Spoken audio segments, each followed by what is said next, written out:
প্রথমবারের মতো চট্টগ্রামে 1 কিলোমিটার বাণিজ্য মেলা দেখতে চলে আসলাম। হ্যালো গাইস, কি অবস্থা সকলের? আশা করি সবাই ভালো আছেন, আল্লাহর রহমতে আমিও ভালো আছি। তো আজকে মন চাইছে চট্টগ্রামে গিয়ে বাণিজ্য মেলা দেখতে।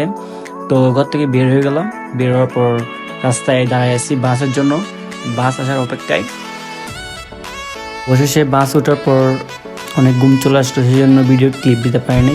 তো দেখতে দেখতে আমরা চলে আসছি চট্টগ্রামে নতুন ব্রিজে। তো বাসে অনেক মানুষজন ছিল, যার কারণে ভিডিও করতে পারি নাই। তো রাস্তায় অনেক জ্যাম ছিল আর ঘুমো চলে আসছিল অনেক।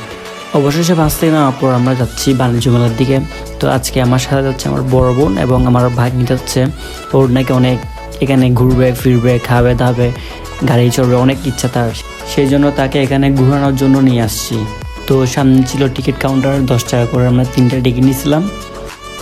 টিকিট নেওয়ার পর দেখি ভিতরটা অনেক সুন্দর, সবাই আসে এখানে ঘোরার জন্য। যেহেতু এটা একটা বাণিজ্য মেলা, এখানে সব ধরনের জিনিসপত্র পাওয়া যায়, একদম কাপড় থেকে শুরু করে যত সব ধরনের জিনিস সবগুলো এখানে পাবেন। আমি পুরো ভিডিওটা এখানে দেখানোর চেষ্টা করব। তো আমার বড় আপু যাচ্ছিল আর তার ছেলের জন্য মানে পানি খাওয়ার জন্য কোনো একটা ওয়াটার বোতল নেওয়ার জন্য। তো আমরা দেখতেছিলাম কোনটা ভালো হবে কোনটা খারাপ হবে। শেষ পর্যন্ত অনেক খোঁজাখুঁজির পর তার জন্য এই ওয়াটার বোতলটা কিনছিলাম মাত্র 60 টাকা দিয়ে। এবং পাশে দেখে অনেকগুলো ডল সাজিয়ে রাখছে তারা বিক্রি করার জন্য। তো আমার ভাগিনাকে কোনো একটা গাড়িতে চড়ানোর জন্য এদিকে নিয়ে আসছি। তো ভাবছিলাম কোনটা চড়বে। তো আমার ভাগ্নের জন্য টিকিট নিয়েছিলাম একটা 50 টাকা দিয়ে। তার চড়ার কথা এখানে, কিন্তু সে ভয় পাচ্ছে, সেগুলোতে উঠতে 1 লাখ নাকি সে ভয় পাবে। সেই জন্য তাকে অন্য একটা দোলনাতে নিয়ে তাকে চড়াবো। তাকে আমি দোলনায় বসাই দিয়েছিলাম।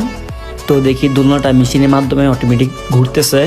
ও অনেকটা ভয় পাইতেছে, কিন্তু ফার্স্ট টাইম, সেই জন্য আস্তে আস্তে দেখি ওর ভয়টা কাটে গেছে। তো দোলনা থেকে নামার পর আরেকটা টিকিট নিয়েছিলাম ওর জন্য এবং আমার বড় আপুর জন্য। তারা নাকি অ্যানাকোন্ডার মুখে চড়বে। শেষ পর্যন্ত তারা এখানে ওঠার পর তারা চড়তেছিল, আমাকে বলছিল ওঠার জন্য, আমি উঠি নাই। তো ওইখান থেকে নামার পর তার নাকি আবার হাওয়া মিঠাই খাওয়ার জন্য অনেক মন চাচ্ছে, সেই জন্য তাকে একটা হাওয়া মিঠাই কিনে দিচ্ছিলাম। তো এদিকে আমার বড় আপু ফুল দেখছিল তার জন্য, ঘরে লাগানোর জন্য।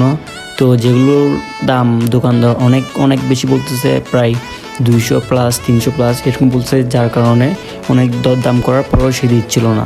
তো এদিকে আবার চলে আসলাম কসমেটিক্সের দোকানে। সে তার জন্য নাকি অনেক জিনিসপত্র নিবে। তো অবশ্যই দেখলাম এই মেলাতে অনেকগুলো, প্রায় 100 ভাগের 80 ভাগ সবগুলো মেয়েদের জিনিস, ছেলের জিনিস খুবই কম। তো এদিকে চলে আসলাম আবার কিছু জিনিসপত্র নেওয়ার জন্য, যেগুলো আম্মু রান্নার কাজে ব্যবহার করে। তো সামনে দেখে একটা স্মোক বিস্কুটের দোকান, ভাবছি একটা ট্রাই করে দেখবো। তো একটাকে নিলাম 50 টাকা দিয়ে। তো আমি একটু ট্রাই করে দেখছিলাম আসলে এগুলো কি মজা নাকি মজা না, যেহেতু এবার প্রথম ট্রাই করতেছি। তো একটু ভাব নিচ্ছি সিগারেট খাওয়ার মতন। তো আশেপাশে সব জায়গায় দেখি সবগুলো মেয়েদেরই জিনিস। তো আমার বড় আপু দেখছিল তার জন্য চুড়ি নিতে, আর আমার আম্মুর জন্য নাকি চুড়ি নিবে। তো দেখছিলাম চুড়িগুলো অনেক সুন্দর আসলেই। তো এখান থেকে বের হওয়ার পর আরেকটা দোকানে গেলাম, তো যেখানে মানুষের যেগুলো নিত্য প্রয়োজনীয় জিনিস সেগুলো দেখতে। তো আমার আপু তার জন্য অনেক কিছু জিনিস ছিল এখান থেকে। আমি দেখতেছিলাম, আমার অনেক কিছু পছন্দ হয়েছিল, বাট টাকা নাই, কিছু করার নাই ভাই।